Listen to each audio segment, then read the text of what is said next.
ایمان والوں کی صفات بیان کی ہیں، کیا کیا کوالٹیز ایمان والوں کے اندر ہونی چاہیے. اگر وہ کوالٹیز ان کے اندر نہیں ہیں تو اس کا مطلب وہ ایمان والے نہیں ہیں.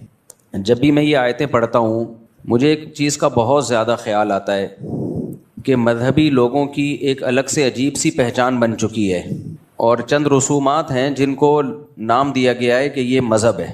چند رسومات کو دیکھو، غیر مسلموں کی کوئی رسومات نہیں ہوتی. جو غیر مسلم سے میری مراد جو ایتھیسٹ ٹائپ کے ہوتے ہیں اور جو ملحد ہوتے ہیں یا لبرل ٹائپ کے ہوتے ہیں، ان کے کسی مہینے کے ساتھ کوئی رسم نہیں ہے ان کی.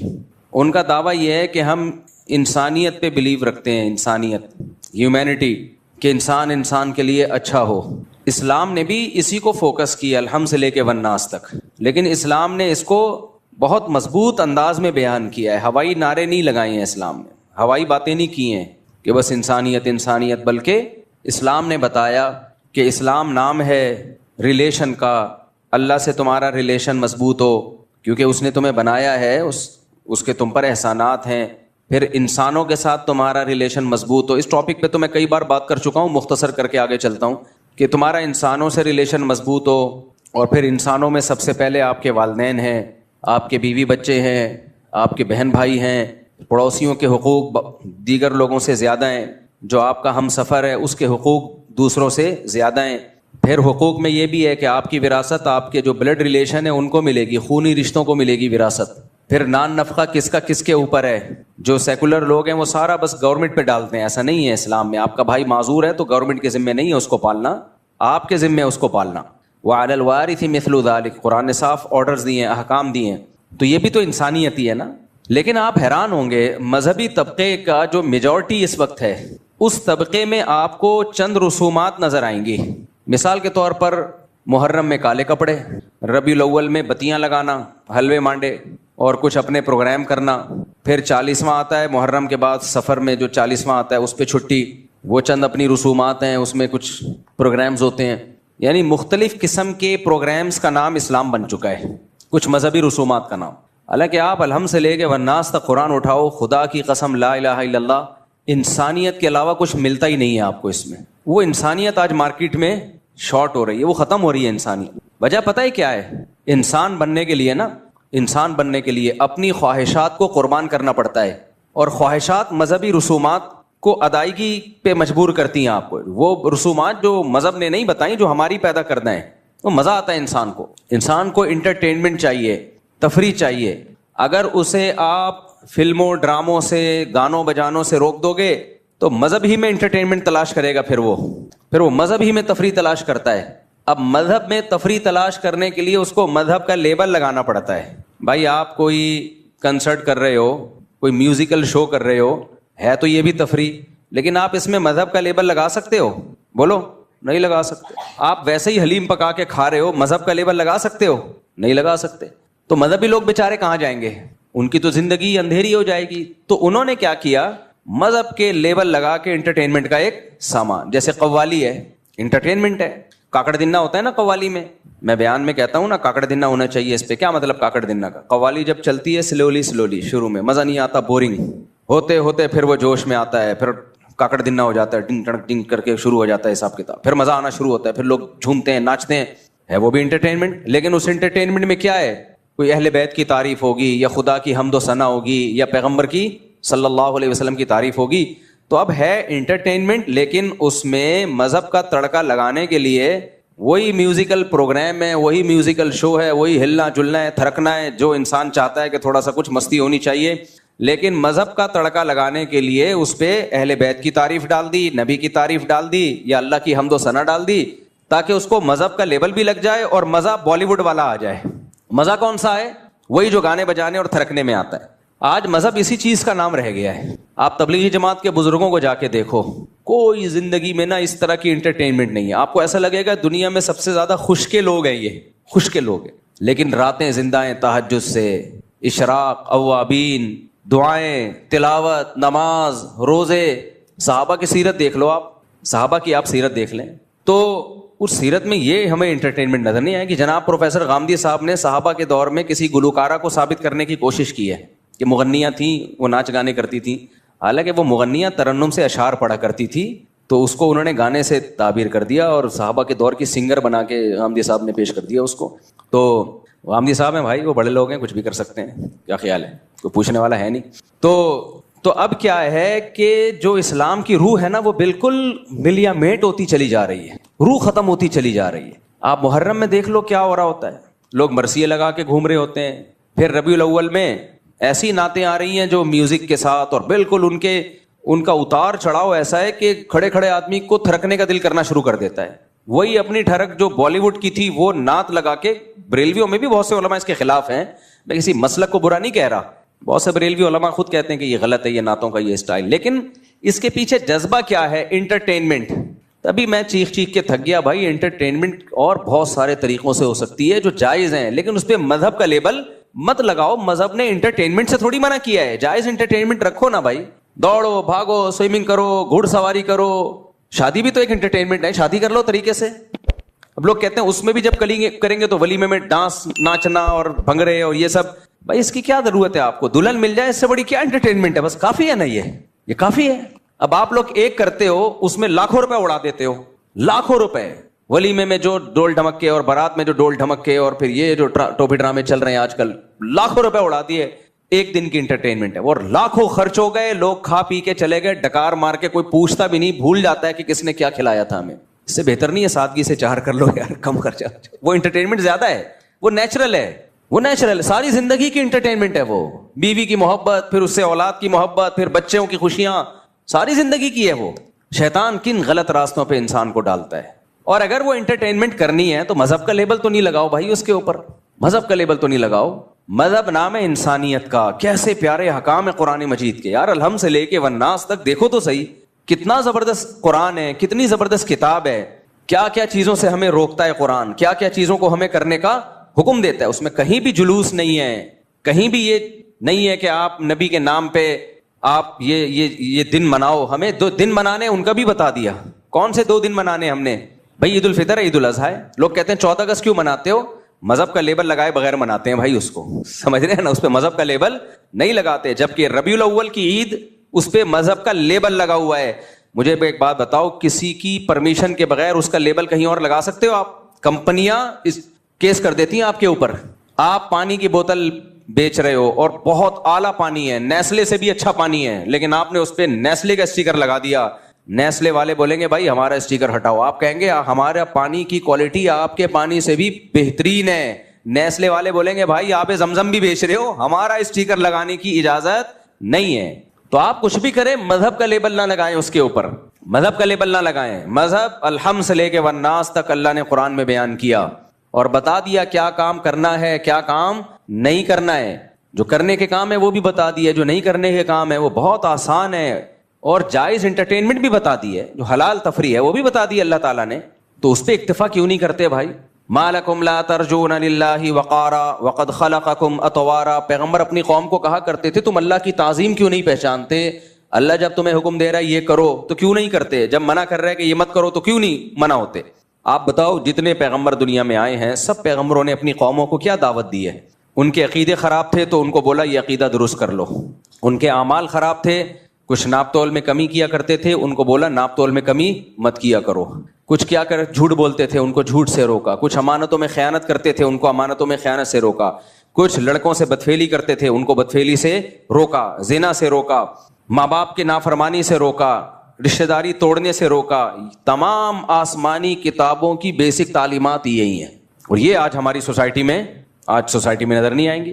آپ پروگرام کر رہے ہیں, اس سے پڑوسیوں کو تکلیف ہو رہی ہے اس پروگرام سے. ادھر حدیث میں آ رہا ہے کہ جو پیٹ بھر کے کھائے اور پڑوسی بھوکا سوئے وہ مومن نہیں ہے. اور آپ نے اتنی تیز آواز سے کوئی پروگرام لگایا ہوا ہے کہ وہ سو نہیں سکتا ساتھ والا آپ کے, آپ اپنی آواز اس کو سنا رہے ہیں. اور جب آپ سے کہا جاتا ہے کہتے ہیں اچھی بات ہے بھائی سب کو سننی چاہیے. زبردستی سنانا کہاں سے اچھی بات. میں جب یہاں مسجد میں آیا تو میں نے کہا بھائی جمعے کی جو تقریر ہوگی نا وہ ہماری مائک پہ اسپیکر پہ نہیں ہوگی, باہر کا اسپیکر آف ہوگا. بعض لوگوں نے اعتراض کیا کہ اس بہانے بہت سے لوگ آپ کا بیان سن لیتے ہیں. میں نے کہا بھائی جو نہیں سننا چاہتا وہ بھی تو سن لیتا ہے نا, ہم کیوں زبردستی. میں نے کہا بھائی اسلام سے اس کی پرمیشن لے کر آؤ کہ اسلام نے یہ کہا ہو کہ زبردستی اپنی بات لوگوں کے کان میں ٹھوسو, یہ کہاں ہے اسلام میں؟ پرمیشن لے آؤ تو ہم کر لیں گے. تھانے سے پرمیشن مل بھی جائے تو اتنی پرمیشن کافی نہیں ہے, پہلے پرمیشن کس سے ملنا ضروری ہے؟ اللہ سے. اچھا یہاں مذہبی لوگ ایک گڑبڑ یہ کرتے ہیں کہ جب آپ خود شریعت کے خلاف کام کر رہے ہو تو آپ پھر اس پہ مذہب کا لیبل لگاتے ہو کہ تمہیں حق سننے سے تکلیف ہوتی ہے, اذان کی آوازیں مائک پہ ہونی چاہیے, اسپیکر پہ ہونی چاہیے, لیکن اتنی تیز آواز کر دینا مائک کی کہ آپ کی مسجد کے قریب دوسری مسجد ہے, آپ کی اذان کی آواز آپ کے محلے کو بھی کراس کر کے دور دور تک جا رہی ہے. بھائی اس محلے کے لیے وہ والی مسجد کافی ہے, ان کی اذان کی آواز وہ سن لیتے ہیں. آپ کی اذان کی آواز ایک لمٹ ہونی چاہیے, جو آپ کے مسجد کے ارد گرد کے لوگ ہیں وہاں تک آواز پہنچ جائے, بس اتنا کافی ہے. کسی مسجد میں عمل ہوتا ہے اس پر؟ اتنے زور زور کے بھونپو لگاتے ہیں نا, کان پھٹنا شروع ہو جاتے ہیں. لیکن جب آپ مؤذن کو یا مسجد کی انتظامیہ سے کہو بھائی یہ اسپیکر کو تھوڑا سلو کر لو, آواز پہنچ جاتی ہے. پہلے زمانے میں مؤذن ایسے چیخا کرتا تھا زور سے, اس کی آواز سے کان کے پردے نہیں پھٹتے تھے. اب تو ٹیکنالوجی نے ترقی کی ہے, آپ والیوم جتنا چاہے بڑھا دو, اتنا بڑھا دو کہ ایسا لگے کہ کسی نے دھماکہ کیا, ایٹمی بم, کوئی بم پھٹا ہے, بڑھا سکتے ہو آپ. تو مؤذن کیا کرتے ہیں؟ فل. کئی بار ہماری مسجد میں ایسا ہوا, پھر میں نے مؤذن کو سمجھایا, میں نے کہا والیوم آہستہ کرو بھائی, بچے ڈر کے اڑ جاتے تھے, اتنی ایک دم زور سے آواز.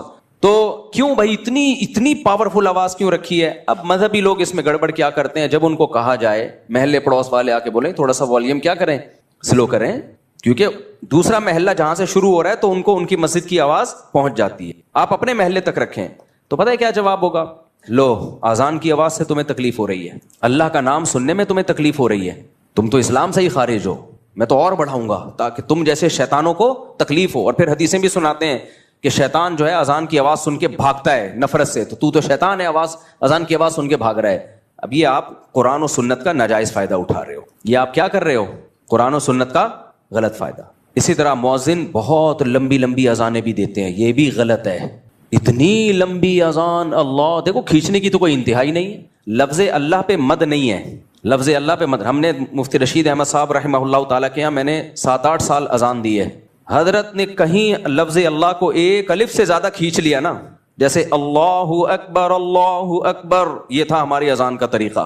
پھر دوبارہ اللہ اکبر, بس. سمجھ میں آ رہی ہے بات؟ اگر کسی دن میں نے یوں کھینچنی ہے نا اللہ اکبر, حضرت نیچے اترتے تھے, اللہ کیوں, کیا دلیل ہے اس کی؟ ہم کہتے تھے ساری دنیا میں ہو رہی ہے, ایسے ہی ہو رہی ہے. فرماتے تھے کہ کیا دلیل کیا ہے, دلیل سے بات کریں, مت تو نہیں ہے اس کے اوپر. ہم کہتے تھے بعض قاری کہتے ہیں یہ مد تعظیم ہے, کا پھر اس کا اینڈنگ پوائنٹ کیا ہے اس تعظیم کا؟ کھینچتا ہی رہے سارا دن, سانس کے تجربے کرتے رہے یہاں بیٹھ کے.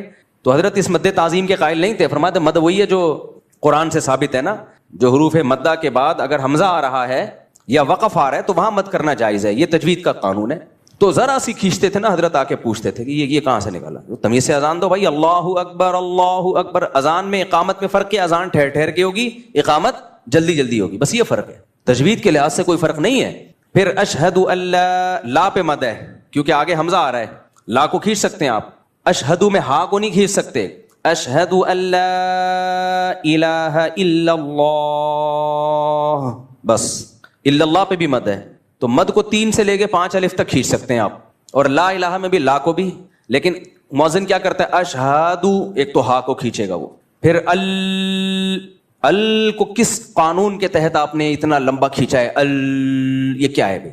لا الہ میں لا کو ایسا کھینچے گا کہ اپنی وہ پھیپھڑوں کی طاقت بیان کر رہا ہوتا ہے کہ میرے جو لنگس ہیں وہ ابھی جوان ہیں, وہ بوڑھے نہیں ہوئے. پھر الہ میں الہ پہ مد نہیں ہے, لیکن وہ الہ, اور لوگ بھی کہتے ہیں کیا سر لگائی ہے یار اس نے, الہ کھینچے جا رہا ہے. کوئی پوچھنے والا نہیں ہے کہ اس کا اذان کتنی ڈیوریشن کتنا ہونا چاہیے بھائی اس کا. کہتے ہیں جتنی میری لنگس میں طاقت ہے اتنا ڈیوریشن ہونا چاہیے. یہ نہیں ہے. اذان بھی عربی کے قواعد کے مطابق ہوگی, اس کی بھی ایک لمٹ ہے. یہ نہیں کہ مؤذن پہ چھوڑ دیں آپ مائک تیرے ہاتھ میں, اب تو اپنے لنگس کی پاور دکھا کتنی طاقت ہے تیرے اندر. ایسے تو بھائی وہ پھر احترام تھوڑی ہوگا اذان کا. خواتین ہمارے سروں پہ دوپٹہ لے لیتی ہیں اذان کے وقت, اچھی بات ہے. میں نے جم میں لوگوں کو دیکھا ایکسرسائز چھوڑ دیتے ہیں, یار اذان ہو رہی ہے, لیکن مؤذن ان کے اس ادب کا ناجائز فائدہ اٹھاتا ہے اور کھینچتا رہتا ہے, اتنا کھینچتا ہے. وہ لوگ کہتے ہیں یار تو ادھر ہی نکل گئے ہمارے. کیوں لوگوں کو آزمائش میں ڈال رہے ہو بھائی؟ پھر جب کوئی اس پہ اعتراض کرتا ہے، میں نے کئی دفعہ اعتراض کیا کہ بھائی اتنی لمبی نہیں ہونی چاہیے اذان، تو لوگ پتہ کیا کہتے ہیں، مولوی صاحب نے کہا اصل میں تم لوگوں کو اذانوں سے تکلیف ہے، اللہ کا نام تو جتنا سنا جائے اچھا ہے، اپنی مرضی سے جتنا کرو بھائی، زیادہ سے زیادہ کرو، لیکن اجتماعی چیزوں میں شریعت کا مزاج کیا ہے؟ مختصر، تاکہ لوگوں کو تکلیف نہ ہو۔ جماعت سے نماز میں طول دینے کا حکم ہے یا اختصار کا حکم ہے؟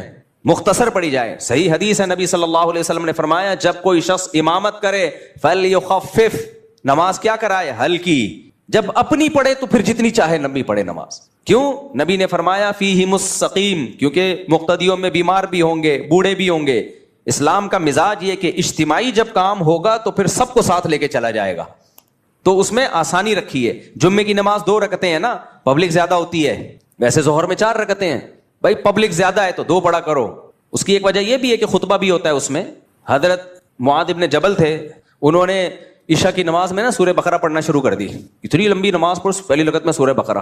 ایک صحابی پیچھے کھڑے کھڑے تھک جاتے تھے، ایک دن وہ نماز توڑ کے بیٹھ گئے، تو حضرت معاذ ابن جبل نے ان کو ڈانٹا، ان کو بولا کہ تم منافق ہو گئے ہو، نماز سے تمہیں معاذ اللہ کوئی نفرت ہو گئی ہے اور نماز توڑ کے بیٹھ گئے، تم سے لمبی نماز نہیں پڑھی جا رہی۔ تو قرآن کیا کہتا ہے؟ منافقین نماز سستی سے پڑھتے ہیں، قرآن کے الفاظ ہیں۔ تو ان کا خیال یہ تھا یہ تو نماز میں ٹینشن محسوس کرنا یہ تو منافقین کا کام ہے۔ تو ان صحابی نے جا کے نبی کو شکایت لگائی، صحیح حدیث ہے یہ، کہ یا رسول اللہ میں اتنی لمبی نماز پڑھا رہے تھے، مجھ سے نہیں پڑھی گئی۔ تو آپ نے ان صحابی کو نہیں ڈانٹا اور وہ یہ نہیں کہا تم واقعی منافق ہو، حضرت معاذ کو اتنا سخت آپ نے تنبیہ کی، افتان انت یا معاذ، اے معاذ تم لوگوں کو فتنوں میں آزمائش میں ڈال رہے ہو، اور ان کو امامت سے معزول کر دیا کچھ وقت کے لیے۔ کیوں بھائی؟ اجتماعی کام ہے، سب کو لے کے چلنا ہے اس میں۔ دیکھو نبی صلی اللہ علیہ وسلم نے فرمایا میری خواہش تھی کہ عشاء کی نماز کو تاخیر سے پڑھا جائے، 1/3 رات تک اس میں تاخیر کی جائے، لیکن امت میں مشقت کا خوف ہے، اتنی دیر تک لوگوں کے لیے جاگنا مشکل، اس لیے جلدی پڑھنے کا حکم دیا۔ کیوں؟ اپنی طور پہ پڑھ لو بھائی، آپ اپنے طور پہ آپ پڑھ لیں۔ تو دوسرا اصول ہے، وہ اصول فقہ کا قرآن و سنت ہی سے اخذ کیا گیا ہے کہ جب کسی مسئلے میں ابتلا زیادہ ہوتا ہے تو اس میں خود بخود آسانی ہو جاتی ہے۔ ہم جو کہتے ہیں نا جھینگا کھانا جائز نہیں ہے، لیکن کچھ ممالک ایسے ہیں جہاں حنفی رہتے ہیں لیکن ان کی صدیوں سے کھاتے آ رہے ہیں، وہاں ان کو اس اختلاف کا فائدہ دیا جاتا ہے کہ اب بھائی ان سے چھڑوانا بہت مشکل ہے، چلو یار اختلافی مسئلہ ہے، چلو بھائی ٹھیک ہے، بجائے اس کے کہ حرام کہہ کے وہ سب ساری قوم تھوڑی حرام کھائے گی، تو گنجائش اختلاف سے یہ فائدہ ہوتا ہے۔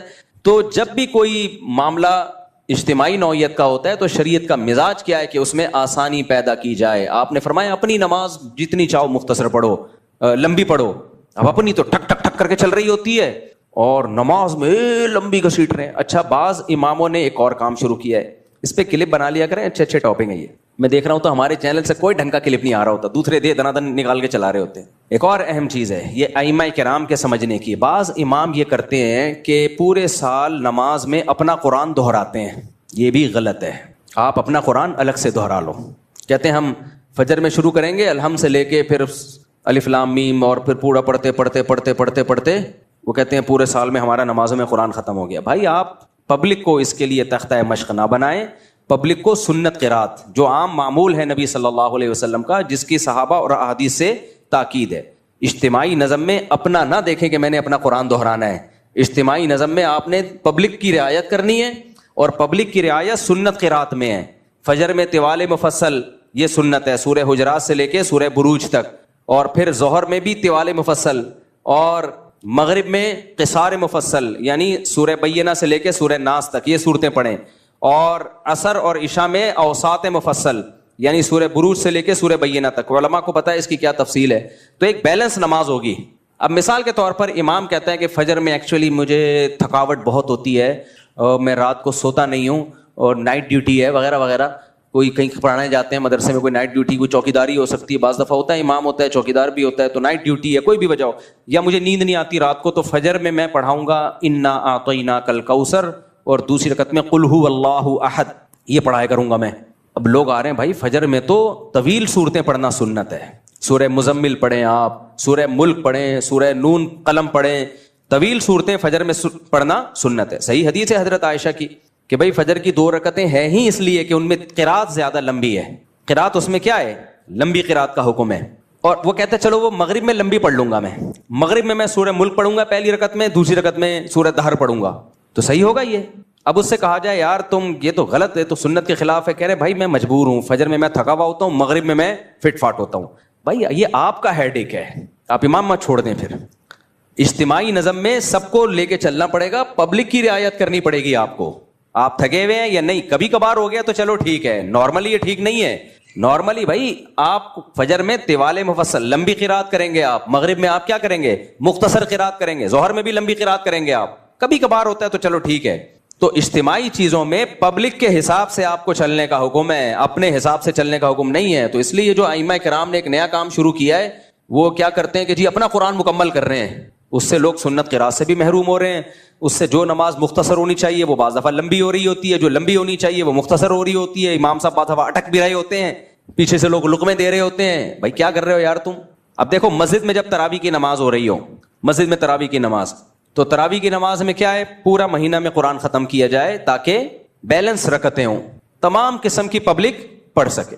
اب کسی قاری کو کہہ رہے نہیں میں 6 روزہ تراویح پڑھوں گا تاکہ میرا قرآن ختم ہو جائے، اور مجھے بہت سارے مصروفیتیں کام ہیں تو میں 10 روزہ پڑھوں گا. 6 روزہ پڑھ لیں آپ، گھر میں پڑھ لیں آپ، ٹھیک ہے نا.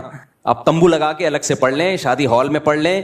مسجد جو محلے والوں کی مسجد ہے اس میں سب کی رعایت کی جائے گی. اس میں 27ویں کو یا 29 میں قرآن ختم ہوگا تاکہ سب لوگوں کا. اب اس میں بھی بعض امام یہ کر رہے ہوتے ہیں کہ جی ہماری مسجد میں 6 روزہ ہوگی، 10 روزہ ہوگی. بھائی آپ اپنے گھر میں کرو، کیونکہ باقی لوگوں نے جو تراویح پڑھنی ہے وہ پھر قرآن سے محروم ہو جائیں گے. ہر آدمی کے تپڑ نہیں ہے وہ 10 روزہ تراویح پڑھے یا 6 روزہ تراویح پڑھے، اس کی ٹانگیں جواب دے جاتی ہیں، وہ پھر قرآن سے محروم ہو جاتا ہے.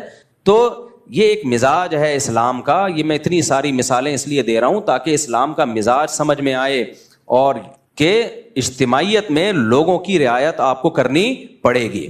تو اسی میں اذانوں کا بھی ہے بھائی. یہ جو مؤذنین بہت زیادہ اذانیں کھینچتے ہیں، تو میں اذان کا بتا رہا تھا، اشہد اللہ الہ، الہ میں الہ نہیں ہے، الہ الا اللہ، آگے لفظ اللہ کو کھینچ سکتے ہیں کیونکہ وقف آ رہا ہے آگے. اشہد ان محمد رسول اللہ میں کیا غلطی ہوتی ہے، اشہد میں ہا کو پہلے کھینچیں گے، پھر ان، اس کی بھی کوئی اینڈنگ پوائنٹ نہیں ہے، انا ہے بھائی، بس اتنا کافی ہے، اتنا ہی ہے اسلام میں. انا نہیں ہے، پھر ان بھی گھمائے گا، بہت اونچا نیچا کرے گا اس کو، بس انا بس. پھر آگے محمدن، محمد میں میم پہ تشبیہ ہے. تو اب یہ نہیں کہ محمد، یہ کس اصول کے تحت. تو مؤذنین کہتے ہیں بھائی اذان کے کوئی اصول نہیں ہوتے، جس طرح سے خوبصورت بن رہی ہے بناؤ. نا نا نا نا نا، یہ تو پھر کوئی اور کسی اور طرح سے اس میں چاشنی ڈالنے کی کوشش کرے گا، کوئی اور طریقے سے. اذان عربی زبان میں ہے، تو جو کلام جس زبان میں ہوتا ہے اسی کے قواعد اور ضابطوں کا اس میں خیال کرنا پڑتا ہے. سمجھ رہے ہو کہ نہیں سمجھ رہے؟ انگلش میں جو لفظ جیسا انگریز پڑھتے ہیں ویسا ہی ہے. آپ کہہ سکتے ہو آج کل کے عرب تو ایسے ہی اذانیں دے رہے ہیں، تو عربی آج کی زبان نہیں ہے، 1400 سال پرانی زبان ہے. تو جو علم لغت کے ماہر لوگ ہیں انہوں نے جو گرامر مرتب کی ہے وہ آج کے عربوں کو دیکھ کے نہیں کی ہے، وہ 1400 سال پہلے کی عربی زبان کو دیکھ کے کی. آج کے عرب بھی اس اصول کے پابند ہیں، اگر وہ اس پہ غلطی کر رہے ہیں تو ان کا قول حجت نہیں ہے. ایسے تو مصر کے عربی جو ہے وہ اللہ اکبر کو اللہ اچبر بولتے ہیں، میں نے خود سنا ہے اور بارہا سنا ہے. مصر کے جو عربی آتے ہیں نا حج کرنے کے لیے، عمرہ کرنے کے لیے، تو میں نے بہت دفعہ میں سنا ہے اللہ اچبر. اب آپ کہو کیونکہ وہ بھی تو عرب ہیں، تو بھائی وہ عرب ہیں لیکن آج ان کے لب و لہجے سعودیہ والوں کے بھی چینج ہو چکے ہیں، مصر والوں کے بھی چینج ہو چکے ہیں، مسقط والوں کے بھی چینج ہو چکے ہیں. تو وہ بھی پابند ہیں کہ جب قرآن اور سنت والی عربی بولیں گے تو وہ ان اصول اور ضابطوں کے پابند ہوں گے، ان اصول اور ضابطوں کے وہ پابند ہوں گے. تو اشہد ان کھینچتے چلے جاتے ہیں، محمد کوئی اینڈ نہیں ہے، وہی اپنے لنگس کی طاقت بتا رہا ہوتا ہے. پھر رسول اللہ میں رسول اللہ، ایسے یہ رسول کو کوئی مد نہیں ہے، اس پہ کس بیس پہ کھینچ رہے ہو آپ؟ گو کہ کچھ علماء نے فتویٰ دیا ہے کہ جائز ہے، اور دلیل نکالی ہے کہیں سے قاریوں کے کلام سے کہ یہ مد تعظیمی ہے، لیکن کہیں ہمیں ملتا نہیں ہے. یہ بہت کمزور قول ہے، اور مان لو یہ صحیح قول ہے، اس کی انتہا کیا ہے بس یہ بتا دو آپ، اس کو ضبط کیسے کریں گے؟ وہ رسول کو تعظیم میں کھینچتا چلا جاتا ہے، اپنے پھیپھڑوں کی طاقت دکھا رہا ہے وہ، تو مؤذنوں کو چھوڑ دیا جائے گا جتنا مرضی کھینچو آپ. تو رسول اللہ کھینچتے چلے جائیں، پھر حی علی الصلاۃ میں حی پہلے اس کو کھینچتے ہیں. یہ بھی جائز نہیں ہے بھائی. حی کیوں؟ حیا ہے، حیا عربی میں لفظ کیا ہے؟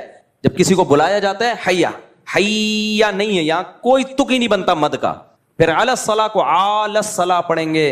تو عجیب ہی اذانوں میں اس کو تو فوکس کیا جا رہا ہے کہ کس مؤذن کی اذان خوبصورت ہے. جنہوں نے اذان سکھانے کے ادارے کھولے ہیں وہ بھی خوبصورتی کو تو فوکس کر رہے ہیں، قواعد اور ضوابط کو بالکل بھی فوکس نہیں کر رہے. اس کا نقصان کیا ہے کہ مؤذن کو جب کھڑا کر دو آپ مائک کے سامنے تو وہ جانے اور اس کا مائک جانے اور اس کے پھیپھڑوں کی طاقت جانے.